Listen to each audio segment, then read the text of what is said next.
महिलांच्या सबलीकरणाबरोबरच सुरक्षेवरही आमचा भर आहे। शरद पवारांच्या टीकेला अजित पवारांनी उत्तर दिलंय।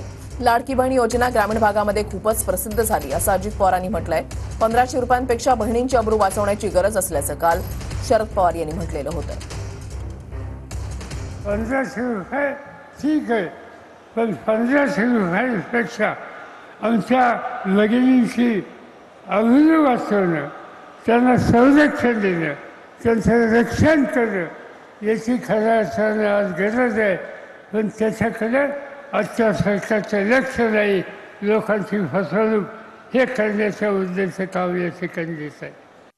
100% अब्रू वाचवण्याच्या संदर्भामध्ये कुणाचंही सरकार असेल, कुणाचंही आजपर्यंत जेवढे सरकार आली, जेवढे मुख्यमंत्री झाले, जेवढे गृहमंत्री झाले, त्या प्रत्येकालाच वाटत असतं की कायदा सुव्यवस्था चांगली ठेवली गेली पाहिजे आणि तशा पद्धतीचा प्रयत्न हा प्रत्येक सरकार करत असतं। आम्ही पण करतोय।